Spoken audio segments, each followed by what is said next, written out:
river that originates from Mount Kenya and flows downstream Lorian swamp. Many a times you'll find that the water doesn't flow past Archer's Post. And why? The main reason is for sure increasing demand for water. Demand for water for agriculture, demand for water for livestock, demand for water for other domestic use. Upstream Ewaso, where we have the water source, many streams from the foot of Mount Kenya draining down, forming the river Ewaso. It's good to focus, take a look at the concerns that are impacting negatively on water. So the journey of water is about a 3-day walk from the source of water, source of the river, walking downstream and highlighting water-related issues.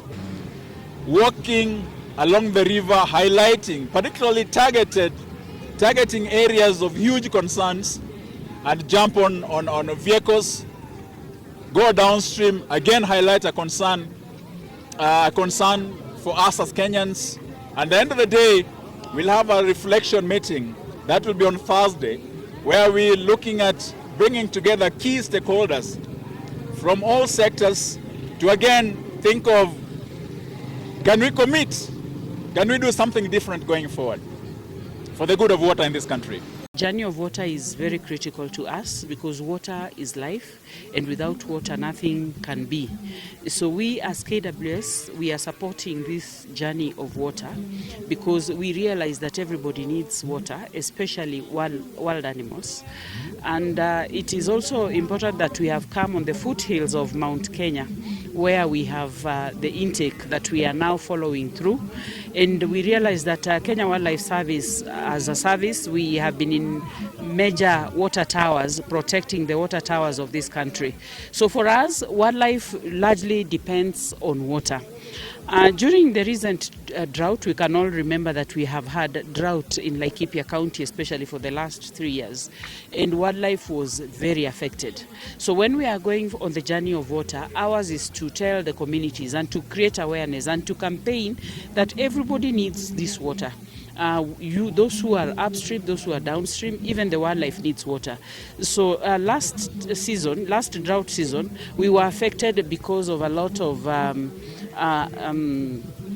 people were obstructing water. There was excessive obstruction of water, especially the flower farms, the people who are doing farming along the riverbanks. So this really affected. So in this campaign, we are telling community that wildlife needs water. So we are looking at all those challenges within the basin, and we are trying to see how we can improve our catchment. A lot of people living within the towns think that water comes from the tap. But this is it's not true. The water that we are all taking is coming from the catchment, including the boreholes. And for the last 10 years, we have also experienced depths of boreholes that have been dug.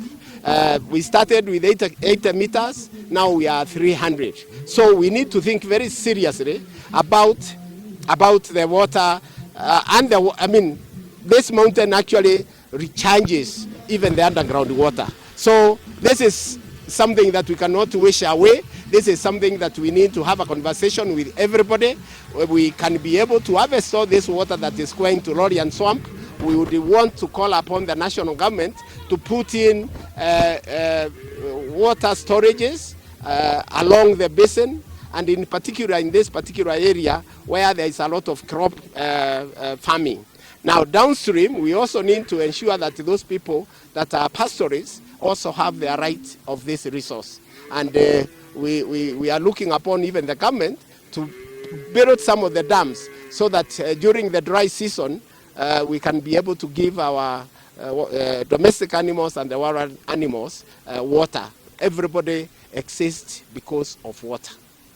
I'll also urge my peers to join the journey to create more awareness and to understand more the importance of conserving water.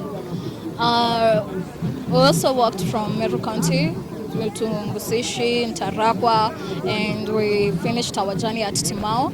And we had to create public awareness to the people out here. Involving the public will be a good way to also advocate for conservation of water, because we don't have another alternative of water. We can't use, let's say, electricity or water to cook and everything. And I would also urge the older people out here, while we're going to experience the water conservation, to hold our hands through the journey, and it will be a great way to do this.